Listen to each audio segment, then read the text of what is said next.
En este día, amigo oyente, llegamos a la segunda epístola del apóstol San Pablo a los tesalonicenses.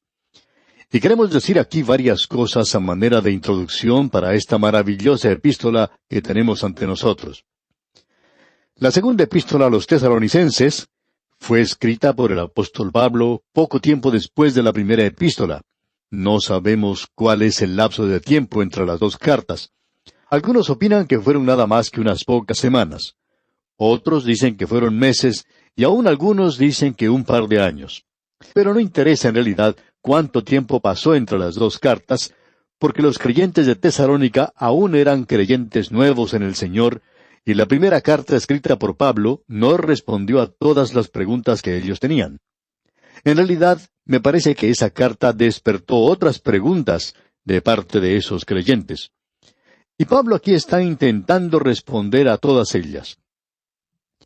En la iglesia de Tesalónica estaba circulando una carta o un informe fraudulento, el cual se decía provenir del apóstol Pablo, y esto había conturbado el ánimo de los creyentes de ese lugar. Este informe falso indicaba que el Señor Jesucristo ya había venido y que Él ya había llevado a su iglesia de este mundo, y que el mundo de esos días estaba pasando por ese día grande y terrible de Jehová. Ahora esta gente estaba siendo perseguida como apreciamos en la epístola anterior. Ellos estaban sufriendo por amor al Evangelio, y era muy fácil para ellos el creer que quizá ya habían entrado en el período de la gran tribulación, y que los muertos no solo habían perdido su oportunidad de participar en el arrebatamiento de la iglesia, sino que todos los creyentes habían perdido esa oportunidad, y que ahora se encontraban en el período de la gran tribulación. Entonces, Pablo les escribe nuevamente con la intención de clarificar este asunto, de que él no había escrito la otra epístola, y que el día del Señor no tendría lugar hasta cuando ocurrieran ciertas cosas. En realidad, él menciona dos cosas que deben tener lugar, y por tanto, ellos podían pensar que no se encontraban en el período de la gran tribulación. Luego, él muestra que la iglesia profesante, esa organización externa, se está dirigiendo a una apostasía completa. El Señor Jesucristo dejó eso bien claro. Él dijo, «Pero cuando venga el Hijo del Hombre, ¿hallará fe en la tierra?»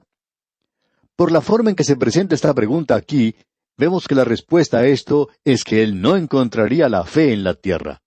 Que en realidad la iglesia, esa organización, se encontrará en una apostasía total. Y el libro de Apocalipsis, por supuesto, confirma que cuando la iglesia es arrebatada, como vemos al comienzo del capítulo 4 de Apocalipsis, que uno no tiene nada más que un cascarón vacío de una organización que aparenta tener santidad, pero que niega el poder de ella. Y esa es también la gran ramera que se menciona en el capítulo 17. Y ese es uno de los cuadros más terribles que uno puede encontrar en la palabra de Dios. Esta gente, pues, en Tesalónica, creían que ellos ya habían entrado o estaban entrando al período de la gran tribulación. Bueno, en diferentes épocas en la historia de este mundo, ha habido aquellos que han creído que ya habíamos entrado al período de la gran tribulación.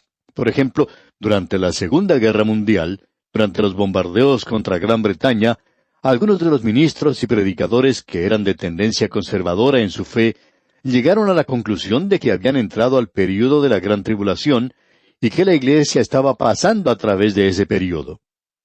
Uno de estos creyentes contaba en una ocasión, si ustedes hubieran estado en Gran Bretaña durante esos bombardeos, y noche tras noche se hubieran tenido que refugiar en un túnel o en un sótano con muchas otras personas, miembros de su iglesia, y donde cada noche una persona llegaba a tener un ataque de histeria, un colapso nervioso total, que hacía necesario que esa persona fuera llevada a otra zona del país, y pasar noche tras noche por cosas como esas, usted hubiera creído que era el tiempo de la gran tribulación.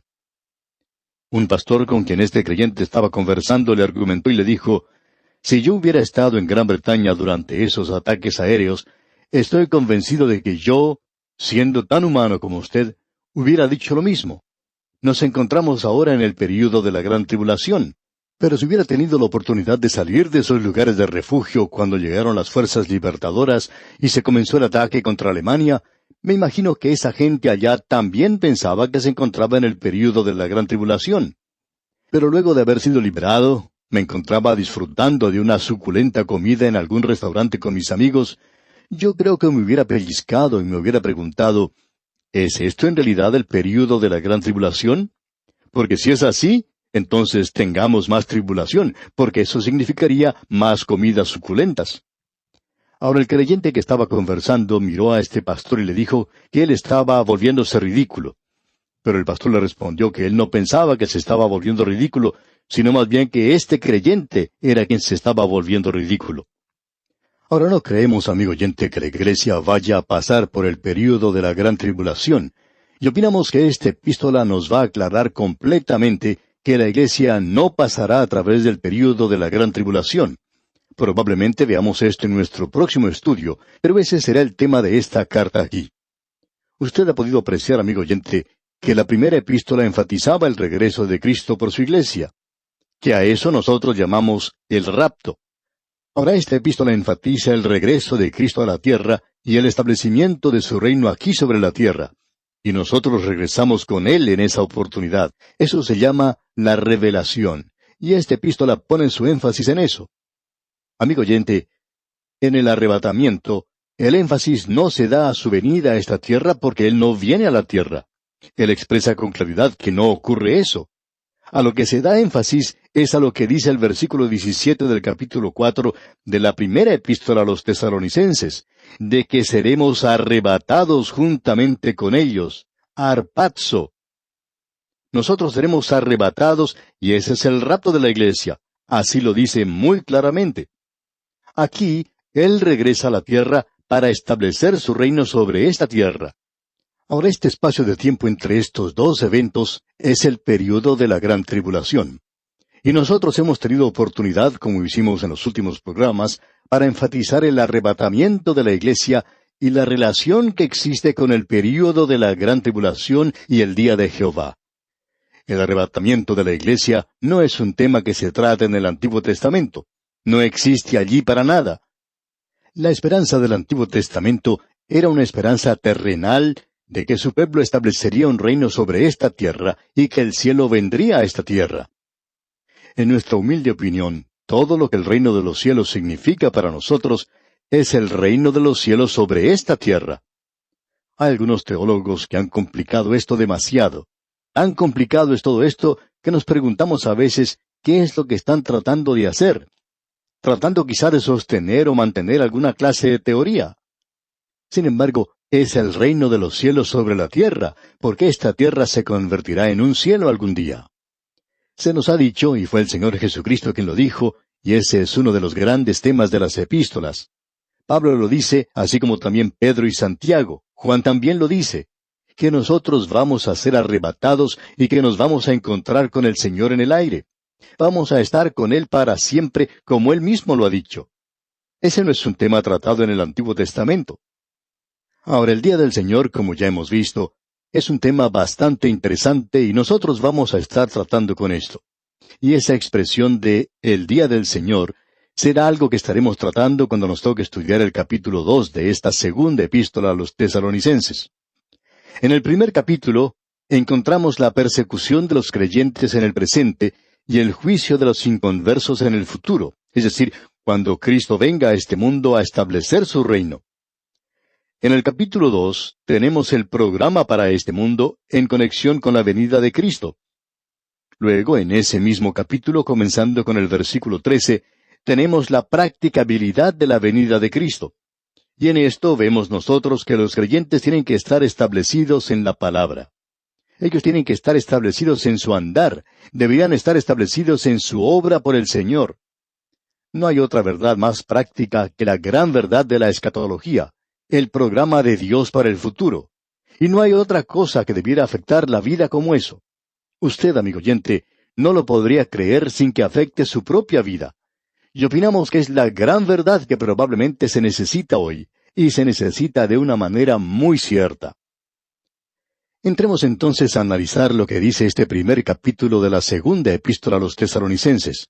La persecución de los creyentes ahora, que no es el período de la gran tribulación, y el juicio de los que no son creyentes más adelante, es decir, a la venida de Cristo.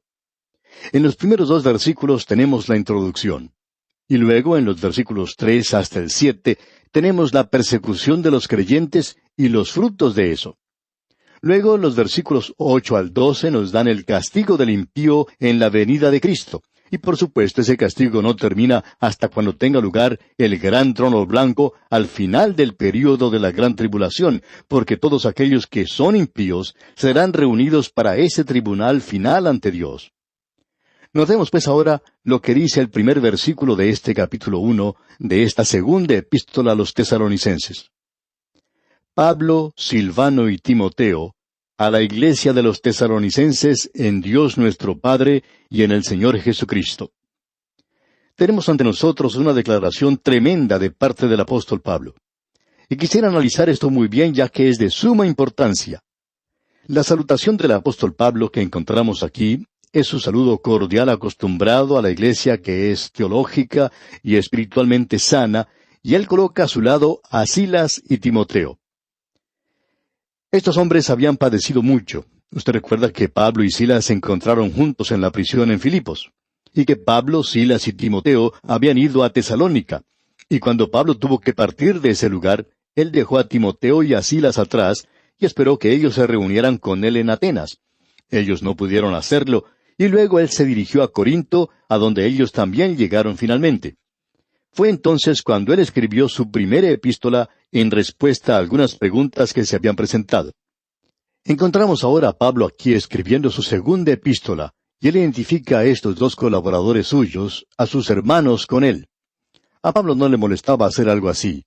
Él se identificaba con hombres que para nosotros hoy hubieran sido completamente desconocidos si Pablo no los hubiera incluido a ellos en estas epístolas suyas.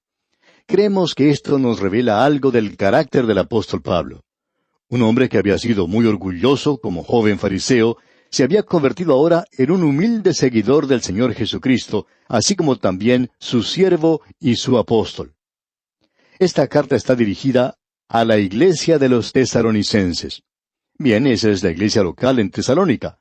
Pablo creía en la iglesia local, y esta iglesia que se encontraba en Tesalónica es en Dios nuestro Padre y en el Señor Jesucristo. Y nos imaginamos que él no dijo en el Espíritu Santo, porque el Espíritu Santo estaba en la iglesia de Tesalónica morando en los creyentes, y eso era con el propósito de que ellos manifestaran la vida de Cristo en ese lugar para andar dignos de la alta vocación del llamado de Dios. Pero su posición es que ellos estaban en Dios nuestro Padre y en el Señor Jesucristo.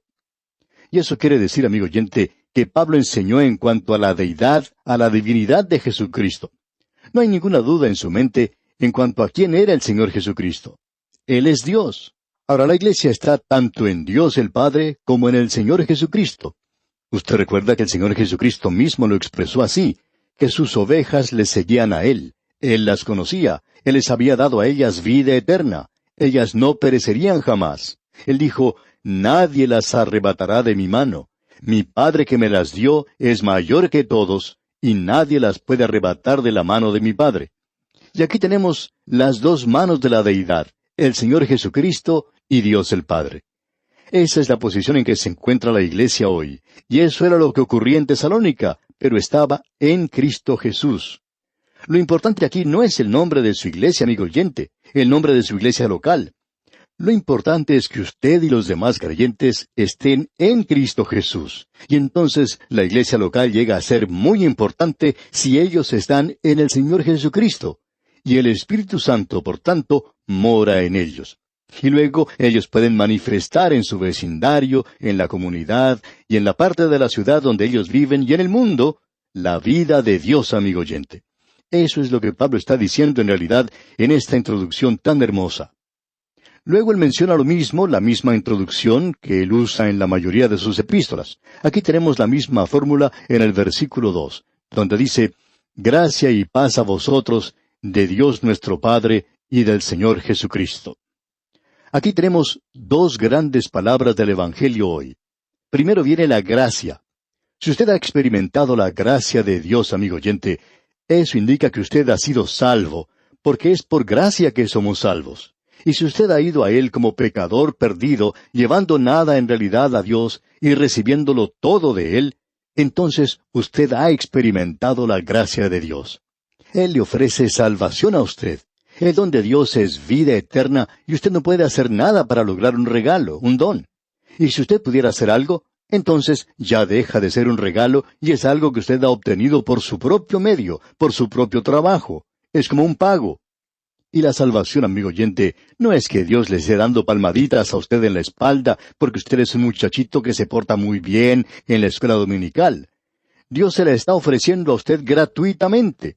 Un pecador perdido y condenado como usted puede tener salvación si usted confía en Él. Y eso, amigo oyente, es la gracia. Gracia a vosotros. Y si usted ha experimentado esto, entonces usted sabe algo en cuanto a la paz de Dios. Lo que es poder colocar su cabeza en la almohada en la noche y regocijarse en una salvación como esta.